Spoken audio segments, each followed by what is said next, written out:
Rubber is next.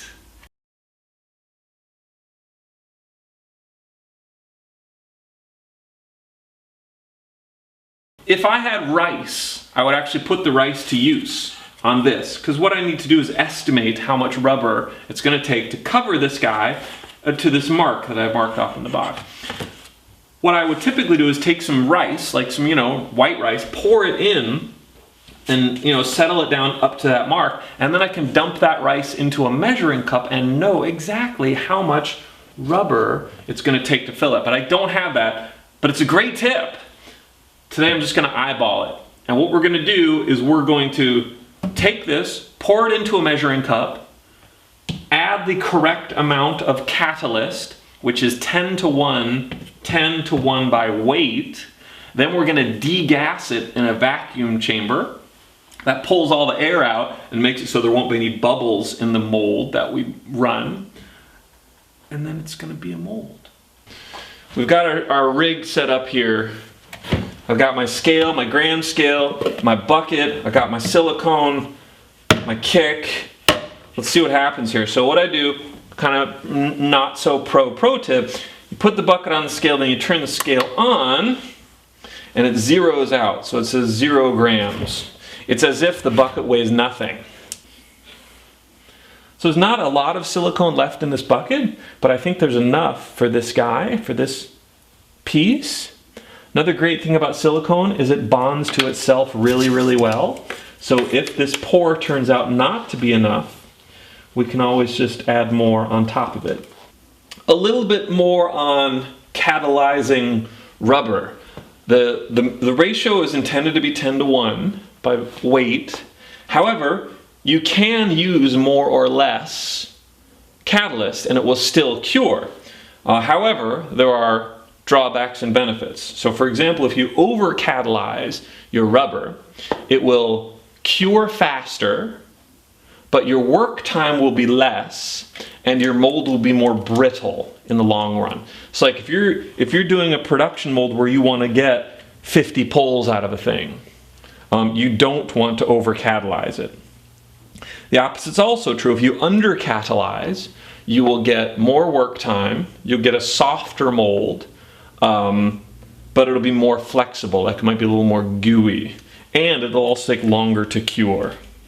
So really depending on what your needs are, like if you're working on a movie where you need to produce 3 of something by tomorrow morning, and then you'll never need any again, you might want to over-catalyze or run hot. So we've got almost precisely 300 grams of silicone. Can you say almost precise? That's sort of a misnomer, yes? What I've noticed is that once you pour the catalyst in, your time becomes precious to you. You don't have an infinite amount of time. And even though it's not a super short work time, like with the resin where it might kick in 5 minutes and then it's rock solid, the longer you're sitting with it out, the more gooey it gets, the more it starts to catalyze. So the reason I bring this up is we want to be ready with our vacuum pump. We want to have it all set up so that as soon as we're done mixing, as soon as we've poured in our catalyst and mixed it, we drop it right into the vacuum chamber and degas. Awesome. Let's get that set up now. Let's do it. And I've got my vacuum pump all set up and ready for action. Well, that's a fancy piece of equipment. That's what she said. Oh! I'm no mathematician, Ewan. We've got 300 grams of rubber, and it's a 10 to 1 ratio. Kind of 1, 14. I think we need 30 grams of catalyst. Alright, let's try and see how it goes. Okay. So what's great is like right now it says 300, so what I'm going to do is turn the scale off. Alright. Turn it back on. Boom. And it zeros. So all I have to do is pour in 30 grams. Alright, so I'm going to pour 30 grams. And notice I mixed the stuff. Shook it about. Like a baby that's crying. 7, 8, 9, 30. Okay? That's almost precisely 30. It's almost precise. And now we can jettison this Stir the I'm gonna mix that right the fuck up. I'm just gonna use this. I get these at Home Depot for free, and that's not because I nick them. They have them out. Okay, so there's what it looks like prior, and I'm gonna just mix it up like I do at the clubs. And there's really only one real trick to mixing this, Ewan. You want to keep mixing until there's no blue streaks and there's no white streaks. And what you also want to do is be scraping off the side walls and off the bottom. Now, how much time do we have for working here? I would say, like, you're going to start to see a difference in 10 minutes. Okay. Like, it's going to noticeably thicken up in 10 minutes. So that's a pretty reasonable amount of time for working. I'd like to think so.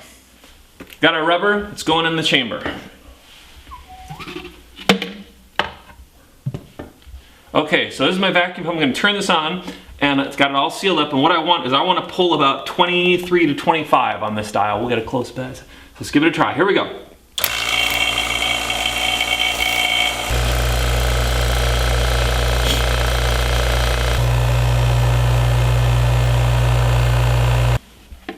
All right, we've got a bucket of degassed rubber. Let's go pour it on that communicator. I just pour it into one corner and let it crawl out over the piece. You don't have to go crazy and, like, move the bucket all over to make sure you're getting good coverage. The silicone will just seep out and cover. So for example, if this wasn't degassed, I might like pour from this height and see how it's making a thin stream. Yeah. The theory is that will break up bubbles.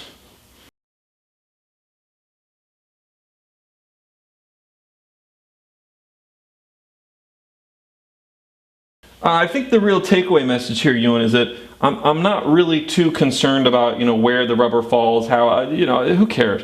The great thing about pouring silicone rubber is it kind of finds the nooks and crannies and fills them.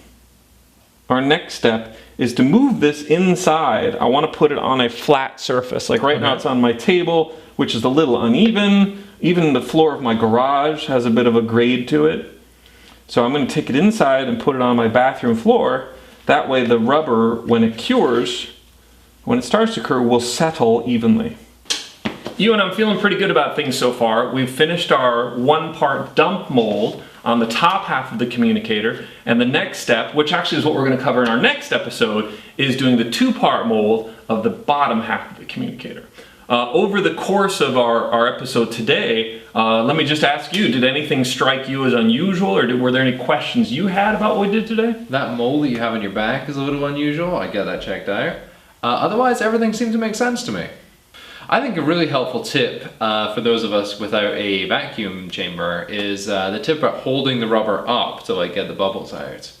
I thought that was great. Otherwise, pretty solid tutorial, Matt. I think cool, hopefully everything should be really easily understandable. All right, well, good stuff, and I hope you guys enjoyed this episode as much as you did our fiberglassing episode. And we had so many requests to film a molding video that, well, we did. So if you guys have any other techniques or processes that you want us to explain, as only we can, please feel free to write something in the comments section. Don't forget to subscribe, all that good stuff. We will be happy to fulfill your request with the minimum amount of bleeped swears. Absolutely. And in our next episode, we are going to do the 2-part mold. Did I already say that? You might have done. Next episode, 2-part mold. Peace.